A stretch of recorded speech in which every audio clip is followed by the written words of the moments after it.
Bem, então vamos continuar aqui o nosso esforço por entender, né, um dos processos que abalaram aí profundamente, né, vamos dizer assim, a estrutura, né, do civilizacional da cristandade, que é justamente o fenômeno da peste negra no século XIV, que veio, como nós dissemos aí na primeira aula, como um fator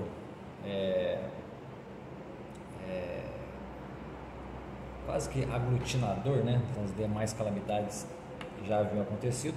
Uma delas, a fome, né, que foi generalizada aí a partir do início do século XIV, por conta das más colheitas, mudanças climáticas, chuvas torrenciais, frio, ou seja, a população europeia foi dizimada, vamos dizer assim, também pela fome nesse período. Fome que, consequentemente, desnutriu, não só matou, mas desnutriu as seguintes gerações, né, desse início do século, tornando talvez até a saúde um pouco mais bastante fragilizada aí, também facilitando a decorrência de uma peste, certo? A gente falou da guerra, do fator guerra, que foi um fator também que ajudou a desestruturalizar a ordem social, né, feudal. Era um conflito, basicamente, um conflito grande para a época, né, que, de certa forma, as guerras existiam, claro, durante a época medieval, mas eram guerras locais, guerras que não afetavam, assim, vamos dizer, de uma forma global a cristandade, e dois reinos importantíssimos da cristandade católica, né, o reino inglês e o reino francês, como na Guerra dos 100 Anos. Uma guerra também que, pelas suas consequências, deixou muitos cadáveres, muita sujeira, muita destruição pelo caminho, o que ajudou também na proliferação de doenças, e entre elas a peste, certo? A gente falou, tentou pelo menos se guiar pela historiografia mais comum, que é aquela que geralmente puxa como uma das causas, ou a causa principal da peste, a questão dos ratos, das pulgas, né? Mas existem muitíssimas controvérsias aí em relação a isso, né? Se a gente procurar direitinho, a gente encontra até um indivíduo aí, um biólogo, se não me engano, chamado Graham Twigg, que ele fez descobertas importantes, inclusive colocando que a situação da proliferação de ratos não pode ter sido a causa principal da disseminação da peste em toda a Europa, né? Que, de certa maneira, existem até desconfianças de que a peste negra, né, ou a morte negra da Idade Média não é a mesma, embora tenha similaridade, a mesma doença, por exemplo, da peste bubônica, que devastou aí a Ásia no início do século XX. Então existem controvérsias, né? O nosso assunto aqui não é exatamente a coletagem desses dados, também ficar muitas das vezes se aprofundando nesses detalhes, porque a ideia nossa aqui é a ideia de sentido, a ideia de tratar o processo histórico como, ou pelo menos extrair dele algo de sintético, né? Então, temos aí as diversas teses, as diversas antiteses, e nós vamos procurar em cima delas, de modo geral, uma síntese, certo? Um sentido pleno. E o sentido pleno aqui é a ideia de que a peste, ou o fenômeno da peste, como um fenômeno eixo ali, né, do fim da Idade Média para a transição aí do novo mundo, vamos dizer assim, um mundo mais sensualizado, um mundo mais materialista, um mundo onde até a própria prática religiosa, até o tipo de piedade foi alterado, certo? Então, a gente crê que existe uma correlação entre o fenômeno peste e a metamorfose do espírito, certo? Que propiciou muitos eventos, né, a nível histórico, a nível do desenvolvimento das ideias, a nível também do desenvolvimento da própria fé, né, que é justamente aquilo que a gente falou nas palestras sobre as forças negativas da civilização moderna, né, que é já o rompimento com as bases espirituais que moldaram toda a Idade Média e toda a Idade Cristã, vamos dizer assim, o milênio cristão, certo? Então, nós terminamos a última aula basicamente dizendo que o contexto da peste, né, que precedeu a peste, foi um contexto de retração econômica, uma retração no sentido geral da sociedade, aquele aumento populacional devido às melhorias do padrão de vida daquela população, né, tiveram como origem, como um start, a questão do afluxo da moeda, afluxo das transações monetárias, e aí também entrou o que as novas classes de trabalho que eram dispensadas dentro da sociedade através das universidades, né? Tivemos a ocasião de falar disso também nas nossas palestras sobre o diploma, né? A influência do diploma no nível intelectual, a mudança de nível intelectual. Tudo isso a gente crê aqui, né, de uma forma, né, a buscar um sentido que a questão do dinheiro, que é uma questão bastante singular, simbólica, né? Afinal de contas, né, toda a escritura sagrada a gente encontra alguma menção ao dinheiro de uma maneira quase que negativa, né? Como o dinheiro tornado um fim, ele é a origem de todos os males. Então podemos aqui fazer um panorama aqui, né? Fazer uma especulação sobre o valor do dinheiro nesse período pré-peste negra, certo? Pré-crise do século XIV, né? O aumento da melhoria de vida, aumento do fluxo monetário das transações, né? O surgimento de uma burguesia, ou seja, de uma classe ali que já começa a se estabilizar, a formação de grupos e associações de comerciantes, como as guildas, tudo isso daí meio que nós acreditamos que disseminou, isso aqui já é uma especulação, disseminou, né, no tecido social medieval, numa sociedade, vale dizer, toda fundamentada, toda organizada em torno do ideal comunitário de espiritualidade, certo? A igreja como um fator aglutinador ali das diversas individualidades, das diversas almas. Então existia uma espiritualidade comunitária na Idade Média, que qualquer desvio que essa sociedade de repente contraísse, atingia maximamente a própria espiritualidade, a maneira de como as pessoas estavam vivenciando a sua espiritualidade. Então nós cremos que o dinheiro, né, as transações monetárias, né, o início ali de um crescimento exponencial daquele pecado grave que foi esquecido, chamado usura, né? Começa a haver um arrefecimento, né, do que seria usura, até que ponto uma transação comercial, um contrato envolve usura, quando não, começa uma discussão, uma certa discussão, né, que começa a amornar um pouco a coisa da usura já nesse período. Então nós cremos que a sociedade medieval, de maneira geral, foi contaminada por esse amor excessivo ao dinheiro, certo? E por conta disso, talvez, né, uma das, como a gente falou, uma das explicações para o fenômeno da peste e das moléstias aí desse século foi a explicação mais natural, né? Envolvia os movimentos celestes, emanações pútridas que estavam vindo, exalando debaixo do solo, pelos cadáveres que estavam ali, né, disseminados por todo o canto por conta da guerra, etc. Também a questão da acusação, ou seja, bodes expiatórios do tipo judeus, estrangeiros, leprosos, explicações naturais, assim, fenômenos que ocorreram naturalmente, né, seja de forma voluntária ou involuntária, mas tem a explicação também, o tipo de explicação sobrenatural, né, enquanto os mais eruditos adotavam mais uma explicação natural de tipo involuntário, né, no caso dos movimentos celestes ou das emanações pútridas.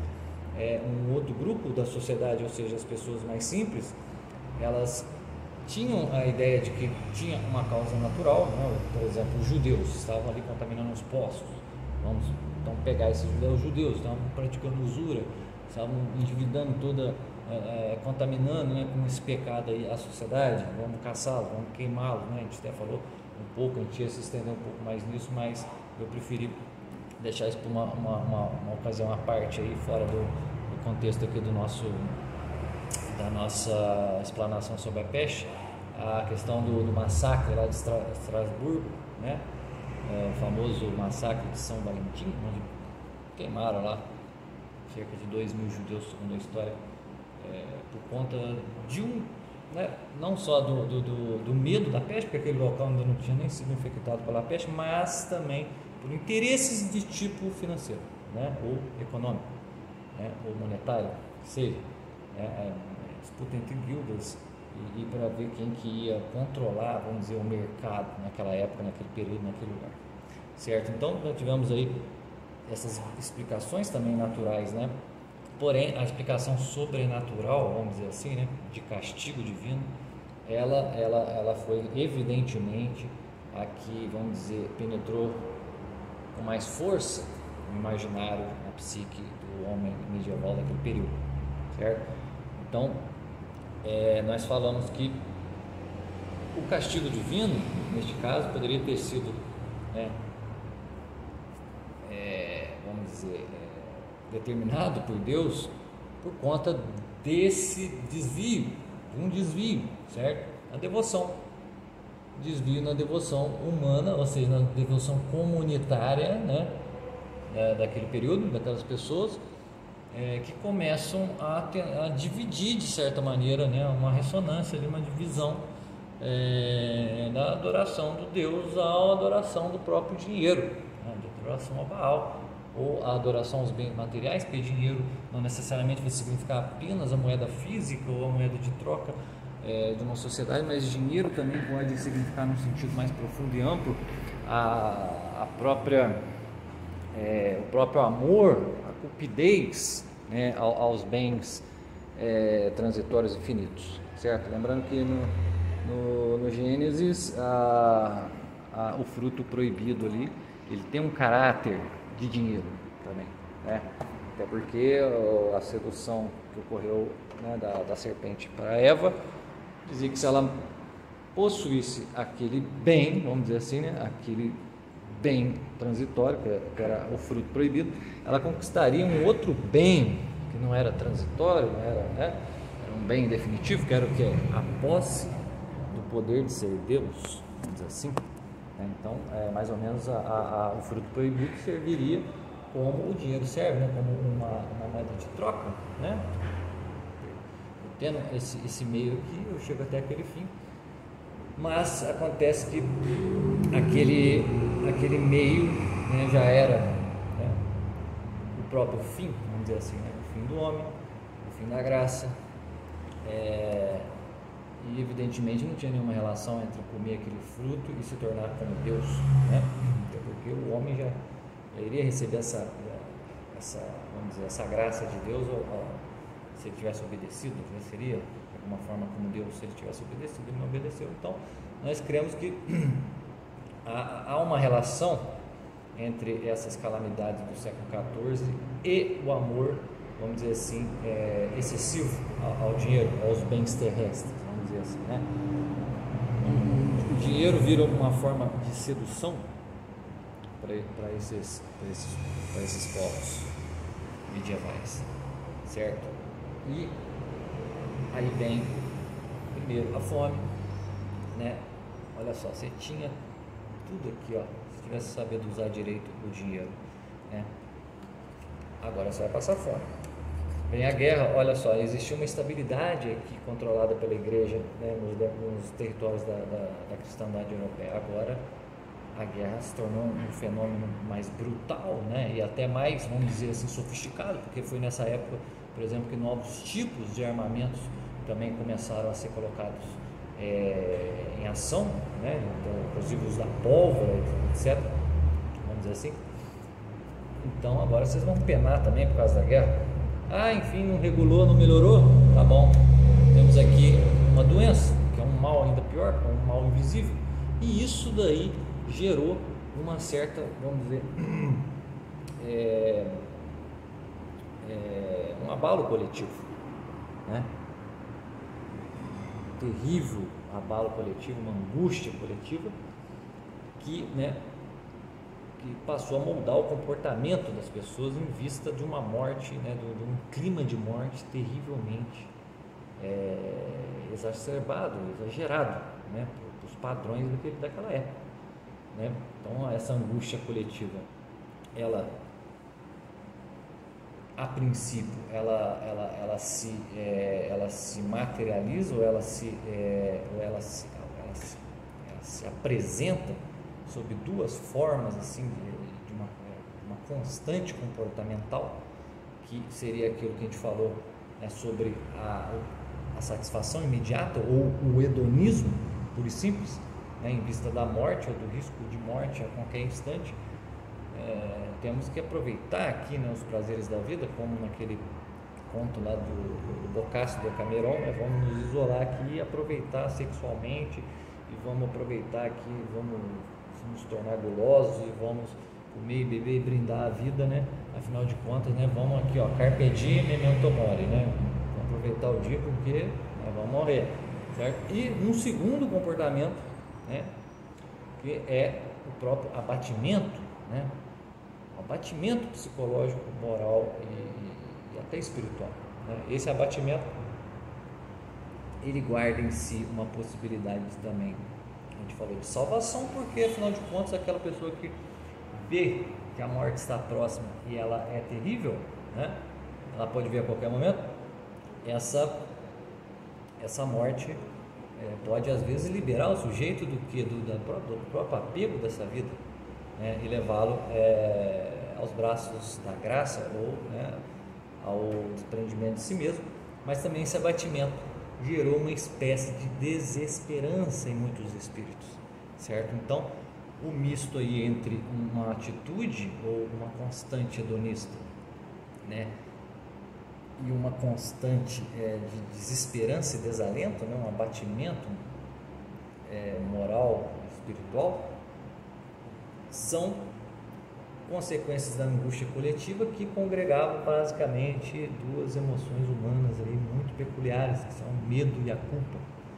A culpa por achar que os pecados da coletividade ou os pecados individuais causaram a ira de Deus, e para isso ele manda as suas flechas vindas do alto, né? Inclusive as flechas é um tema bastante interessante, um dos temas bem significativos, né, vamos dizer assim, esse é o tema dessa terceira aula aqui, são as significações da peste. Então a peste também ela passa a ter um significado de, vamos dizer, de castigo, no sentido de um instrumento para a correção do homem, né, como uma flecha atingindo esse homem e causando nele ali a perda imediata da própria vida, né?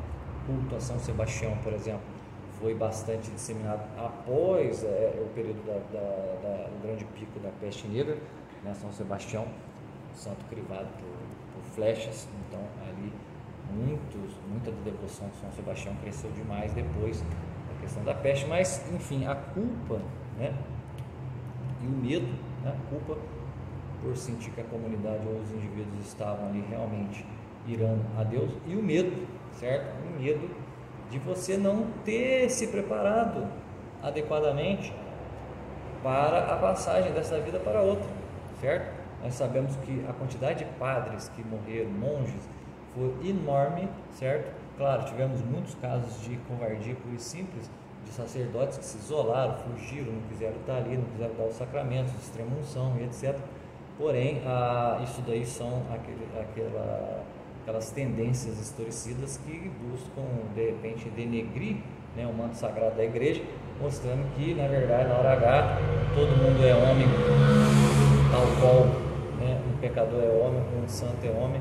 Então, tenta nivelar tudo por baixo, dizendo que a igreja simplesmente fugiu do pau, né, vamos dizer assim, né, no termo popular.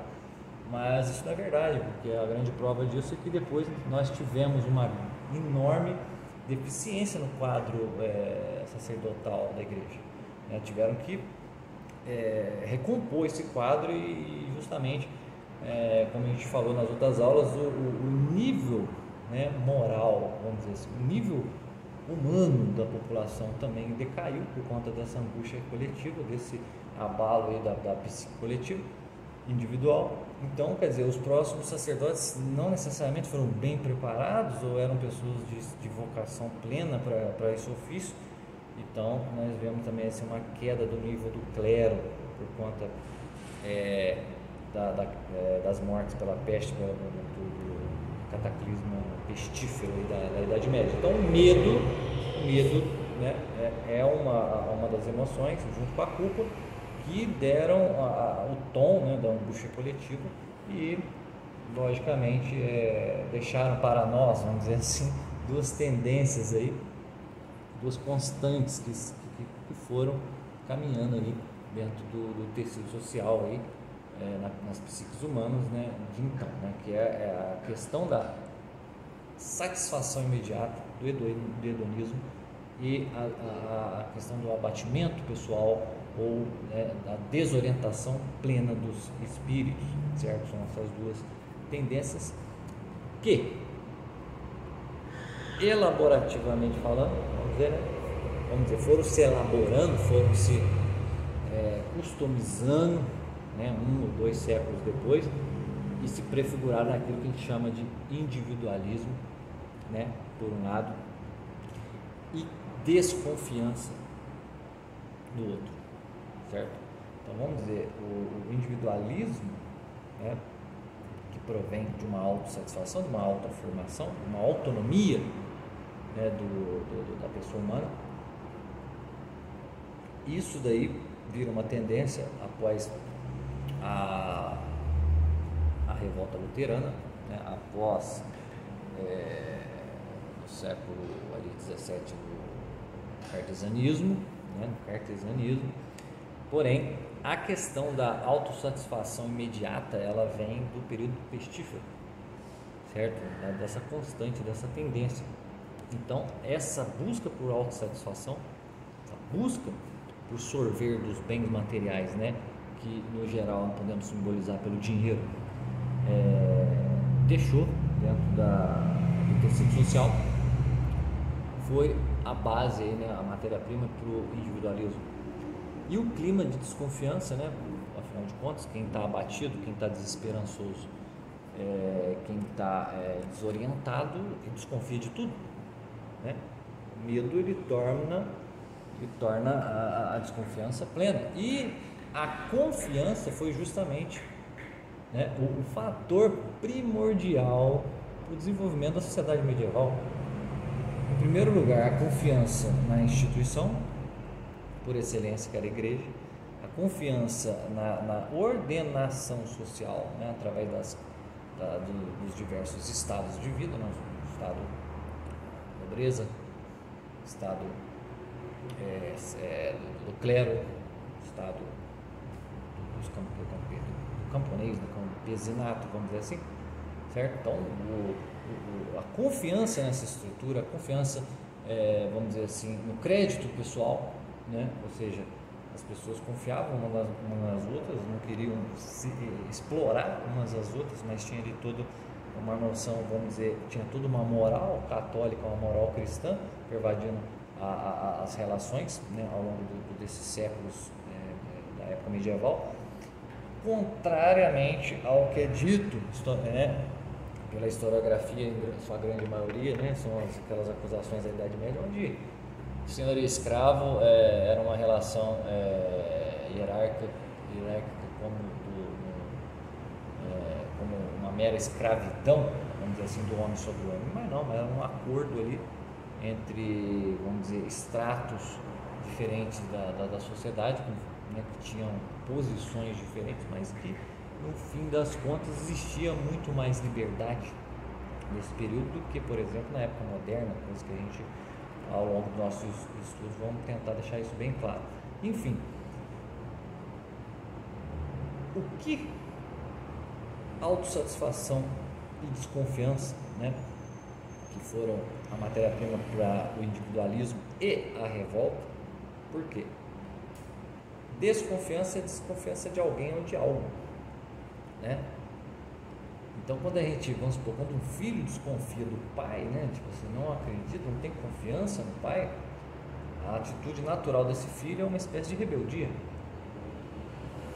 ou de revolta.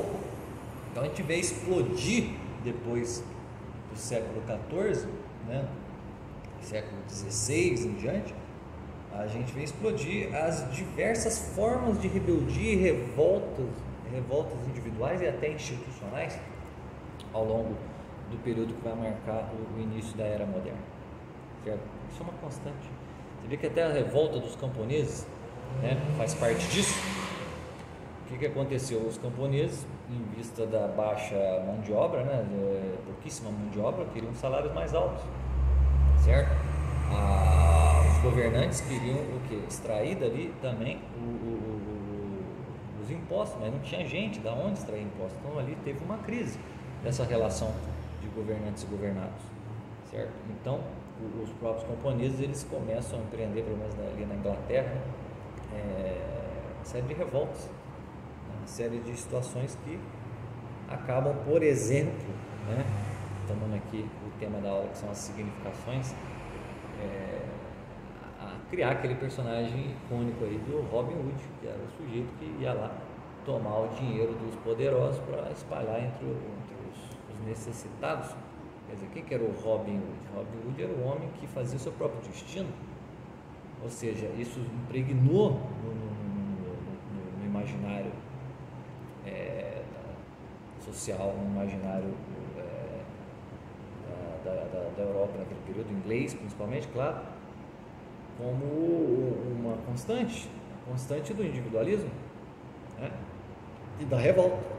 Então, Robin Hood por exemplo, um personagem, embora alguns dizem que tem algum fundo de verdade histórica, né, aquele personagem, mas vamos tratá-lo como um ser que quase que mitológico, né, um ser imaginário, é um ser imaginário que condensa na sua figura a questão do individualismo e da revolta ou da rebeldia. Então são duas características aí que vão, duas constantes, né, do espírito, que vão, né, fluindo do período pós-peste em diante, certo?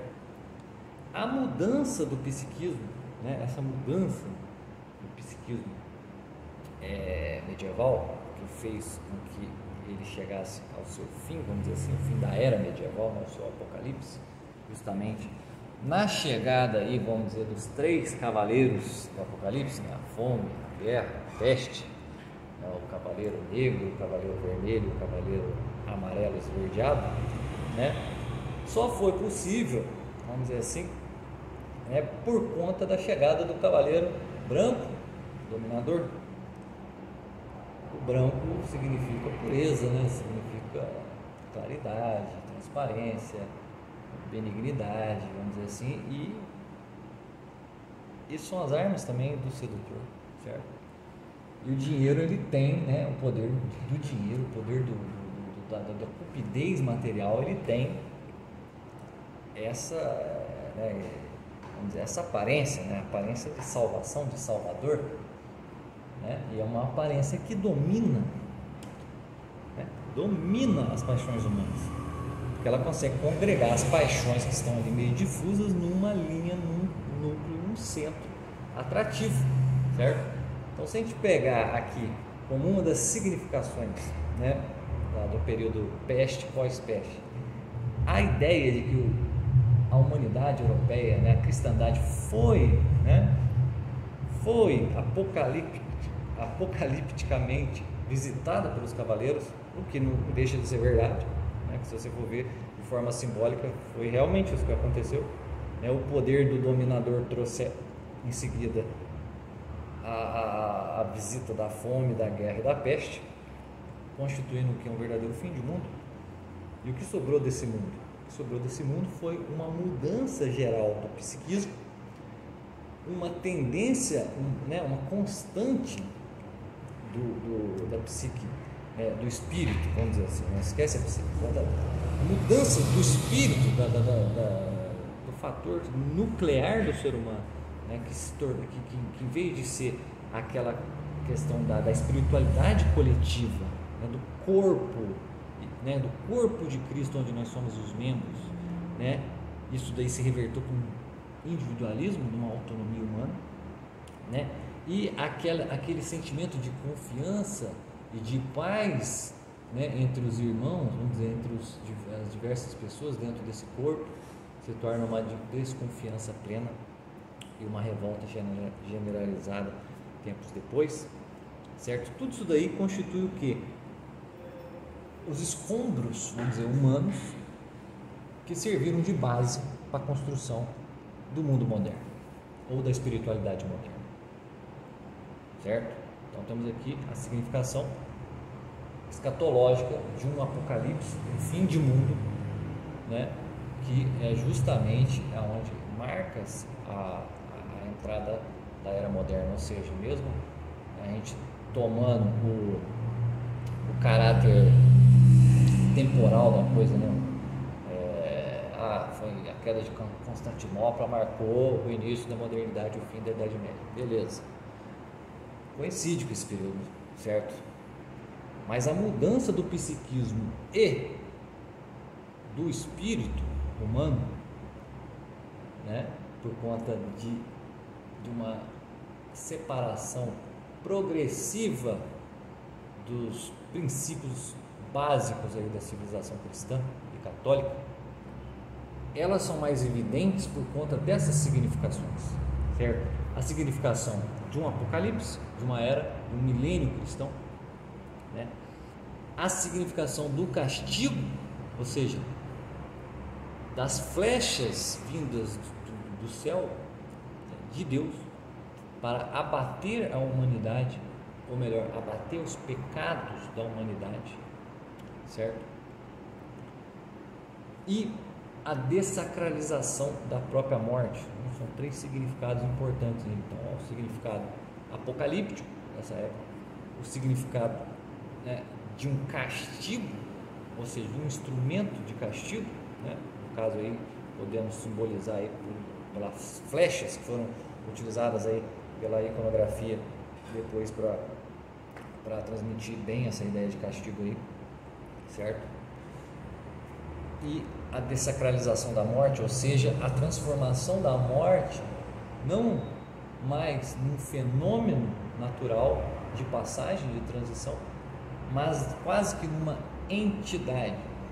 A morte se torna então uma entidade, a morte se torna ela um personagem e não mais o morto. Então o morto, né, a pessoa, o defunto, né, a pessoa que está morta ali, ela tinha todo um caráter de pessoalidade, né, que era dado através também dos seus ritos, dos ritos funerários próprios da igreja, próprios da fé. Então, vamos dizer, a despersonalização da morte, ou seja, cadáveres caindo ali, precisando ser enterrados um em cima do outro, jogados pelos cantos e apodrecendo, ninguém queria tocar naquela coisa, e com medo de contaminação, aquela desconfiança total, aquele medo, aquela coisa horrível, foi tornando que a morte dessacralizada e dando a ela um caráter que bastante estranho. A gente pode caracterizar aqui, né, pelo uso da palavra macabro. Então, a morte, ela já não é mais um portal onde o homem se preparou para atravessar na graça para o paraíso, né? E um portal também temido pelo qual o homem poderia ser jogado no mais profundo dos infernos. A morte já se transformou em outra coisa.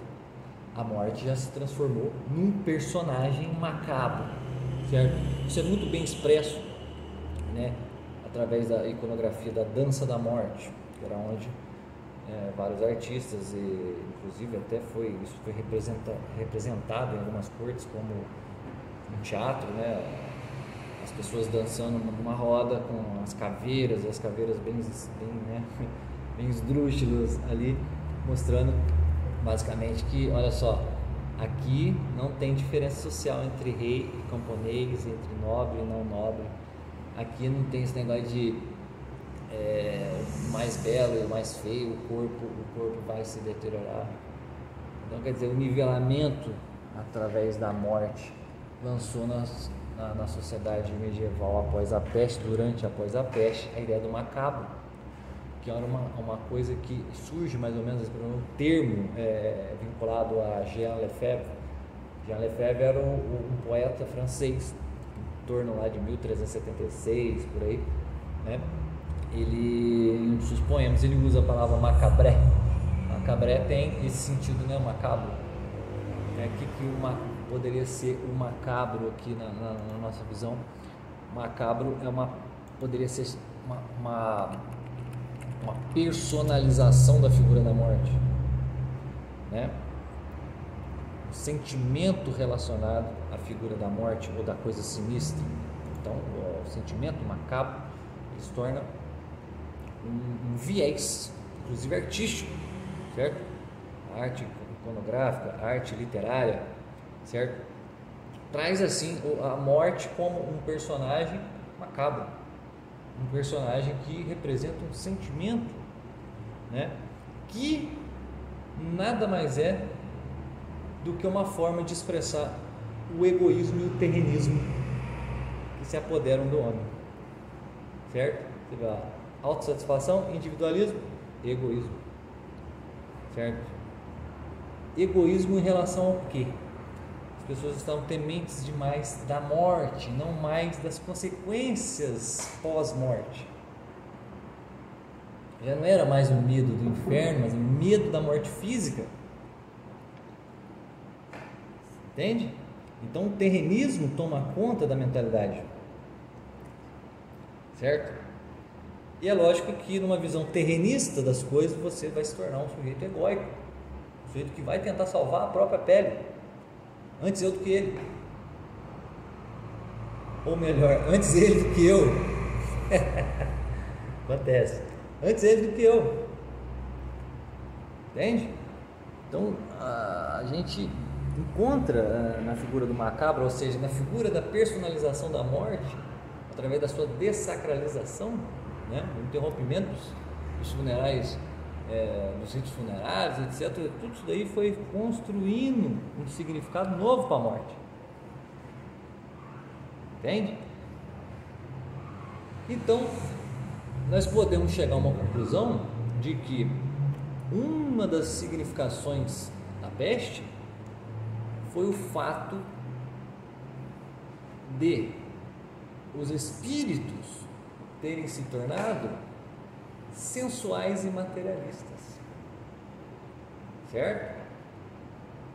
Os efeitos da dor, os efeitos da putrefação dos cadáveres que eram ali colocados ali na arte iconográfica, na arte literária, né, dos escritos dos poetas, indicavam o quê? Indicavam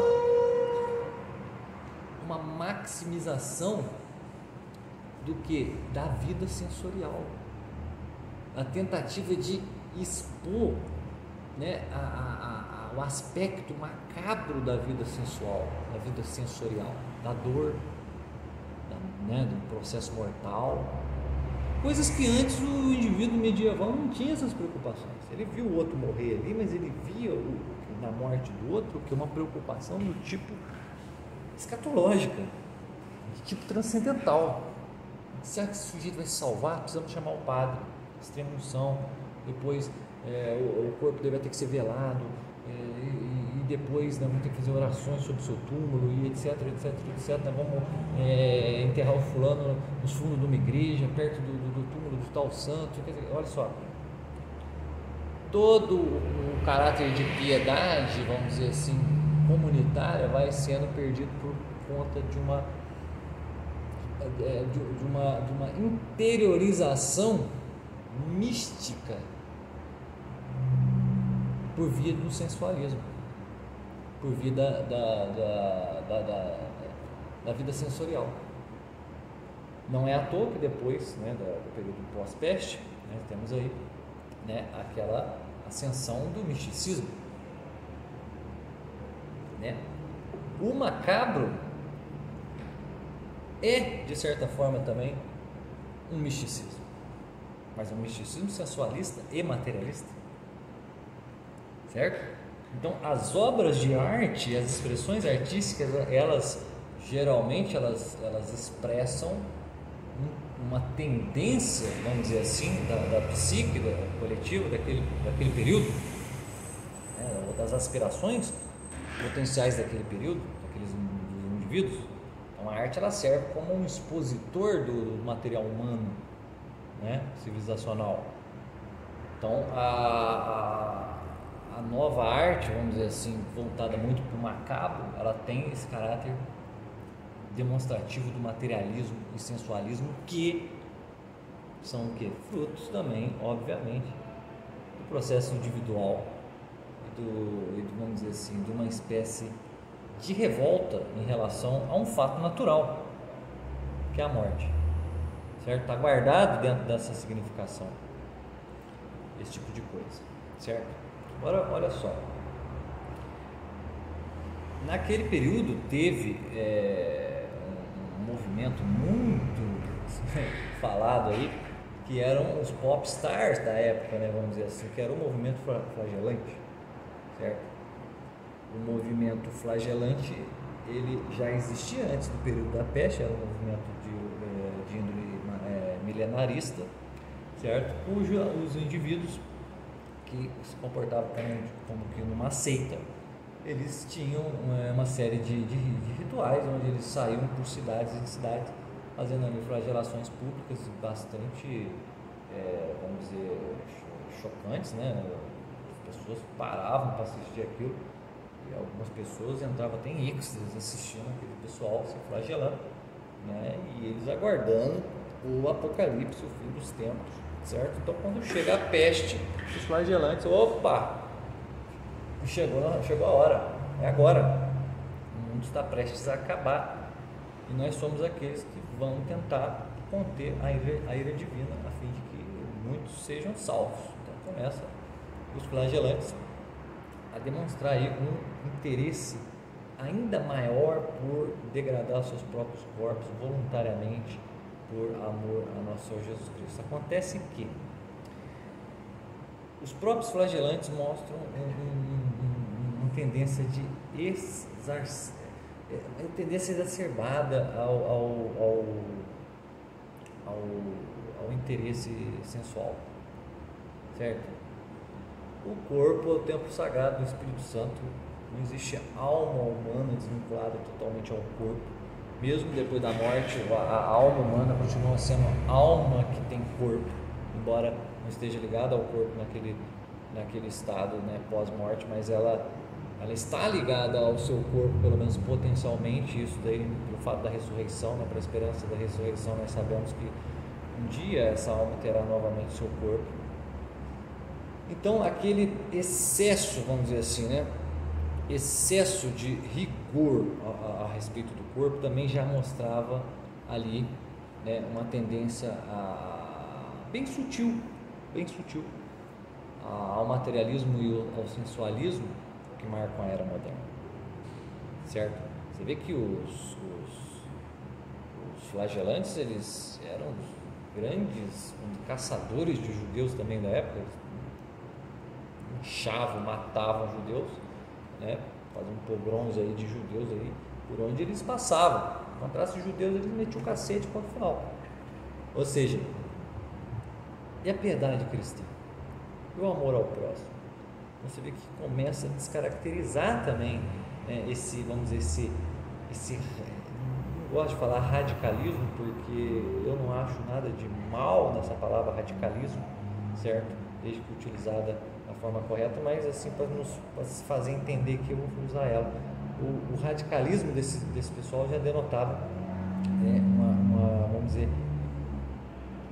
uma propensão a fixar exageradamente, né, a atenção sobre a corporalidade, né, sobre a dimensão corporal do mundo como algo mal, como algo maniqueístico, certo? Então, veja bem, vamos aqui traçar, como a gente sempre faz, uma linha, certo? Tivemos das diversas significações aí, né, que a gente pontuou aqui, então a principal, né, a mudança da concepção de morte, né? A significação profunda, a significação do fim de uma era, da necessidade de se reconstruir uma nova era, certo? E a significação do castigo corretivo de Deus, né? Que envia flechas contra a humanidade para extirpar o pecado. Mas olha, veja bem, o que veio depois? Depois, o homem realmente ele se emendou depois disso tudo? Cremos que não, certo? Prova disso, pelo fruto conhecerei. O que veio depois do período peste? Em primeiro lugar, veio uma desconfiança geral em relação às diversas instituições, certo? O poder dos estados se tornou bem maior do que era antes, certo? O poder monetário se tornou muito maior do que era antes. Os bancos começaram a surgir de uma forma muito mais, vamos dizer, organizada, certo? Tanto é que o Banco Médici ele surge no contexto pós-peste. A burguesia se estabiliza ainda mais, certo?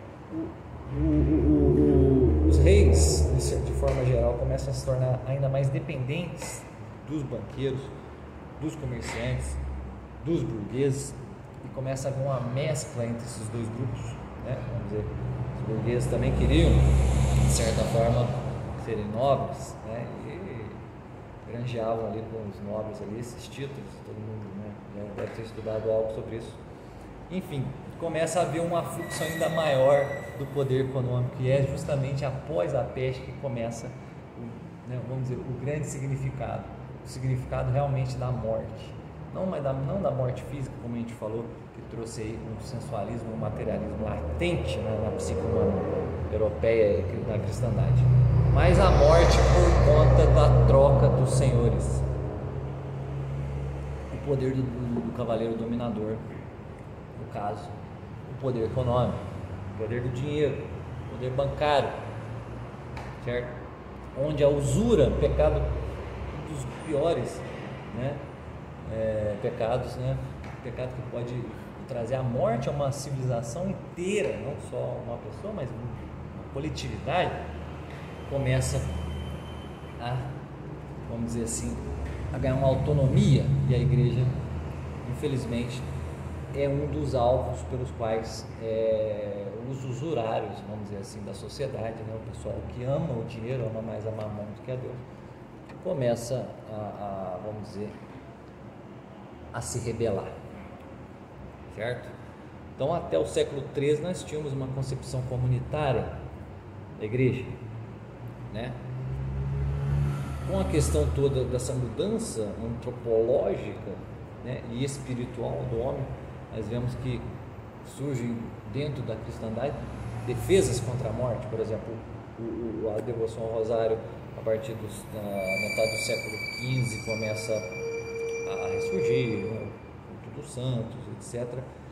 Mas também uma crise eclesiástica, crise, vamos dizer, onde as pessoas, por exemplo, não procuravam a missa, né, substituir, por exemplo, a missa pelas procissões, que eram frequentes, que eram hábitos piedosíssimos na época da peste e posteriormente, né? Os sermões dos grandes santos, ou dos grandes homens cristãos ali, também começam a ganhar, assim, vamos dizer, um destaque no meio da sociedade, né? Às vezes a pessoa trocando os próprios sacramentos, né, como a Eucaristia, pela oração privada. Tudo isso começa mais ou menos aí no século XIV, XV, né?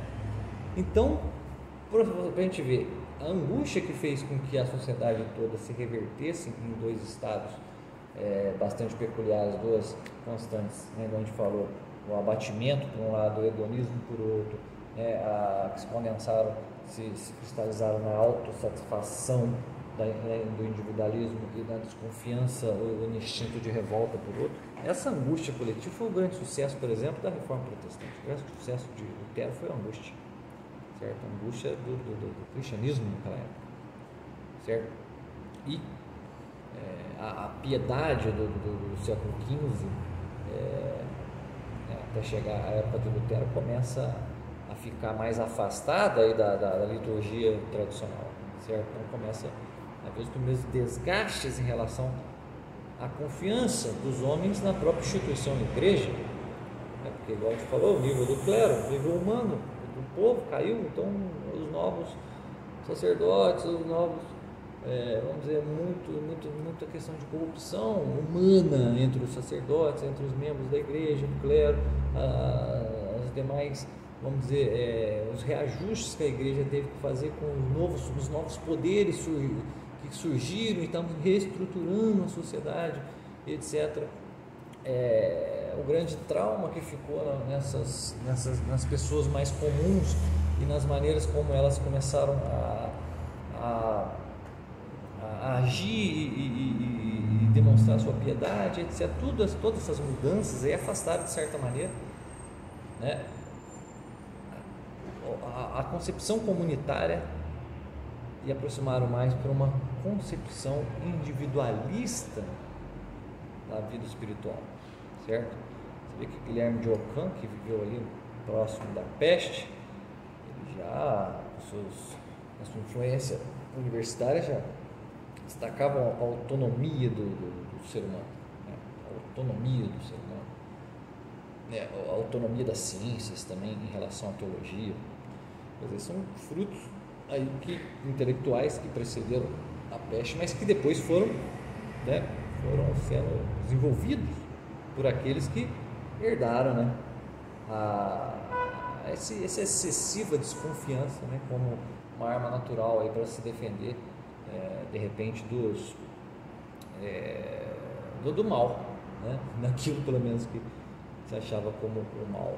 É óbvio que a depreciação do sacerdócio foi uma consequência direta da má formação dos clérigos, né, pós-peste, né, o próprio descrédito aí da figura do padre, certo?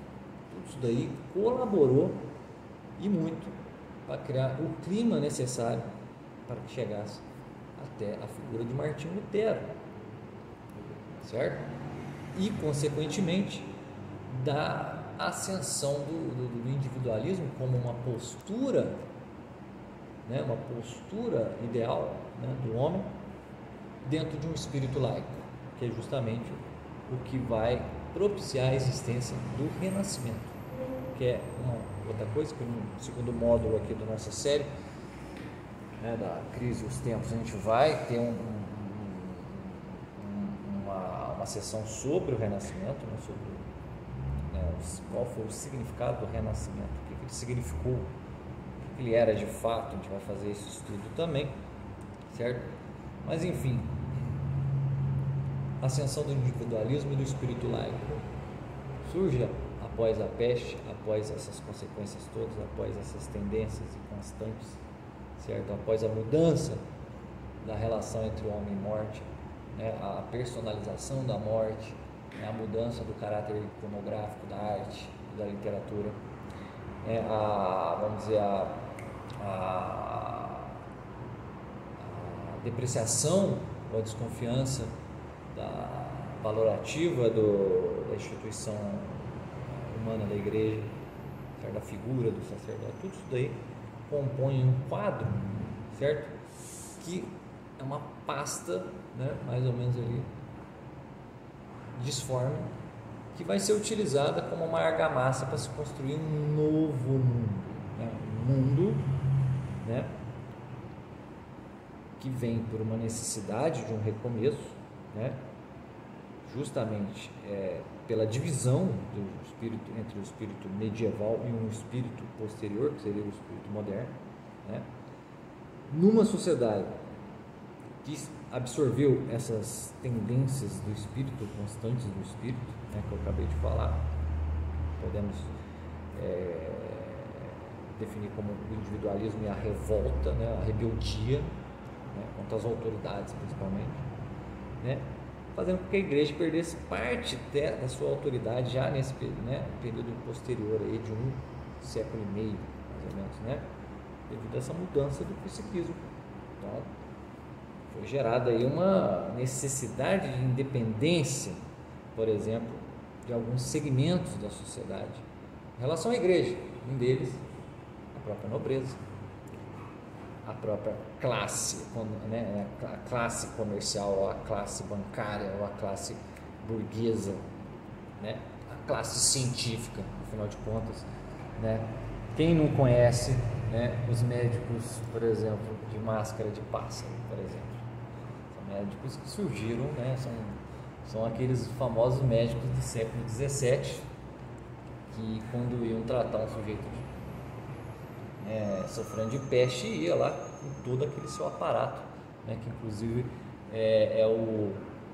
faz parte aí da nossa figura aí do curso, né, que são aqueles homenzinhos ali com máscara de pássaro, são os médicos, né, totalmente desconfiados, né, da doença, né, claro, se protegendo dela, com aquelas roupas todas de couro, todas encebadas com diversos tipos de ervas aromáticas, né, com certo sebo em toda a roupa para tentar matar aquela peste que, segundo eles na época, era proveniente do ar, né, o demônio dos ares, aquele bico de pássaro que servia de receptáculo a mais de 50 ervas aromáticas, 50 tipos de substâncias misturadas que, segundo o pensamento da época, serviam para impedir a entrada da morte, né, da peste através das vias aéreas.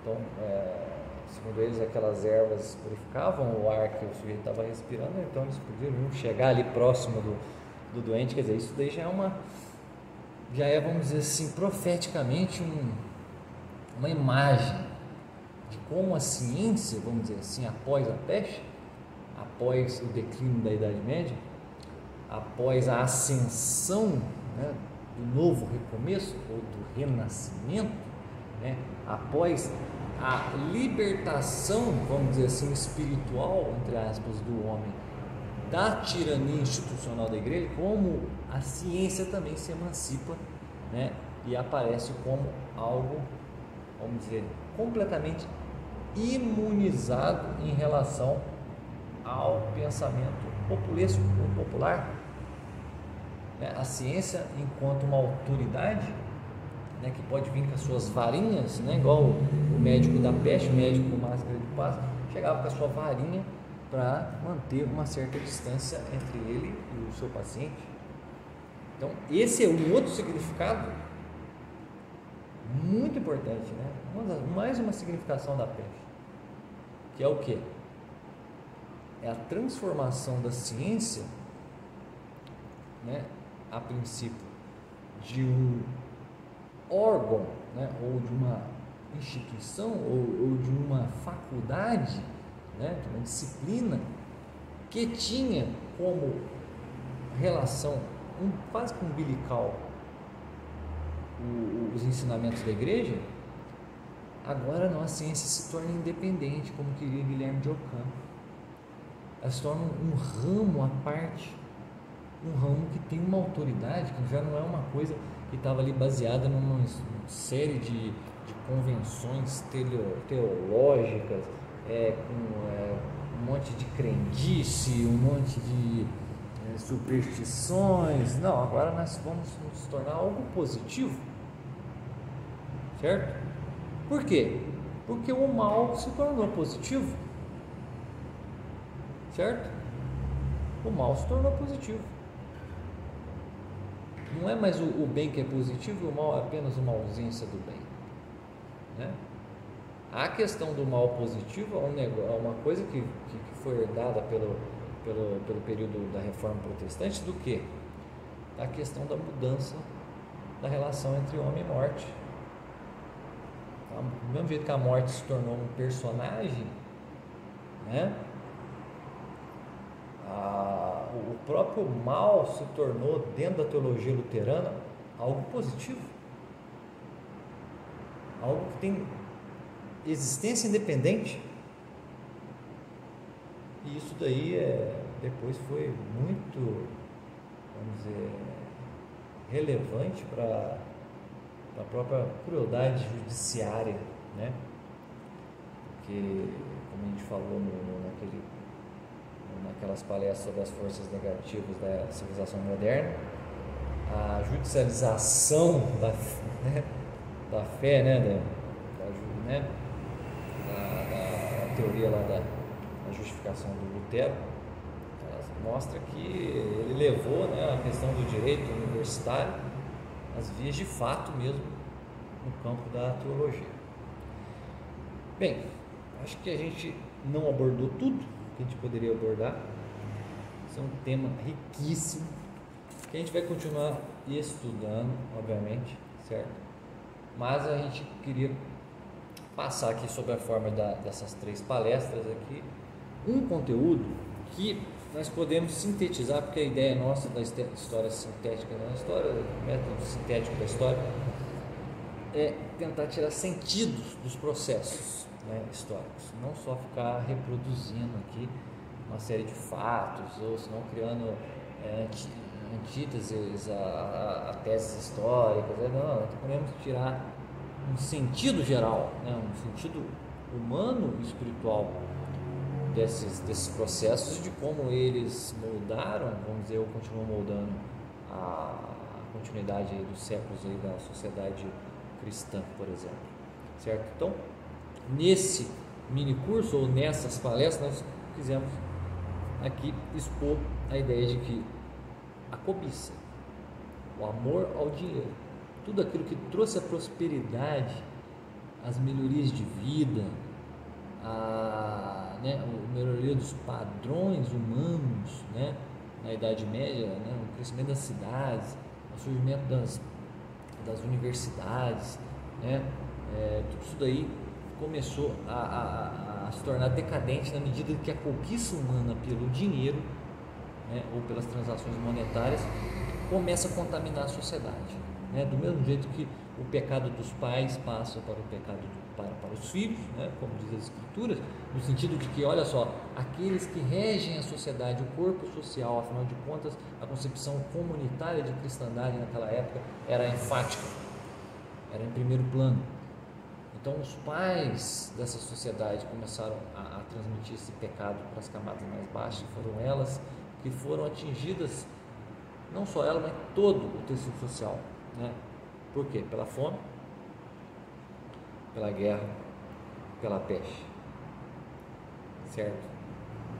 Então, desse estado de coisas, finda-se uma era, a era medieval, uma das eras da igreja, talvez a era mais, vamos dizer assim, muita gente tem essa opinião, a era mais cristã de todas, o cristianismo estava puro e simples, vamos dizer assim, e bem constituído, certo? Com a morte dessa civilização, cobiça trouxe a morte, e a morte trouxe a tendência a um novo mundo, certo? Um mundo individualista e um mundo rebelde. Rebelde ao quê? As bases espirituais da civilização cristã, certo? Onde a cupidez, o egoísmo, a desconfiança em relação a tudo e a todos se tornam basicamente assim fundamentos dessa nova concepção de vida, de homem e de mundo, certo? E até de espiritualidade. Então a mudança do espírito, a peste do espírito, ela faz esse ciclo, segundo a gente crê aqui, que vai da contaminação da pureza cristã, por conta das melhorias do padrão de vida, do dinheiro, etc. Na época da ascensão da cidade, do renascimento urbano e comercial, passa pela morte em 3 etapas: fome, guerra, enfim, a peste, que é o que justamente dilui, termina e põe uma pedra final, vamos dizer assim, naquele mundo que antes era regido, vamos dizer, com muita santidade, um mundo virtuoso, onde a igreja tinha assim o comando, a igreja tinha assim a prerrogativa, de dirigir o mundo, E num mundo onde o individualismo, a revolta, a cupidez, o egoísmo, a desconfiança começam a imperar, irá se formar, né, uma nova, vamos dizer, uma nova vida, uma nova era, um renascimento da putrefação do século anterior ou dos séculos anteriores, certo? Então nós vamos terminar por aqui. Essa foi, segundo a nossa visão, a mudança geral e gradual dos espíritos, né, por conta do fechamento aí de uma era aí através da peste.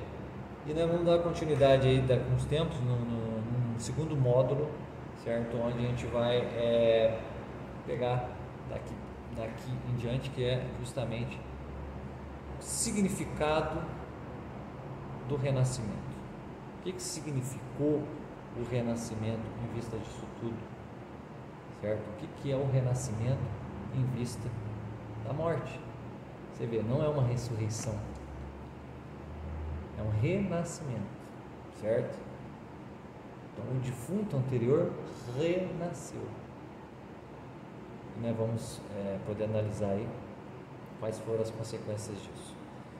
Bom, agradecer a todos aí que se interessaram aí por mais estas palestras, mais este mini curso. Fecha-se aqui o primeiro módulo e muito obrigado a todos. Abraço e até a próxima.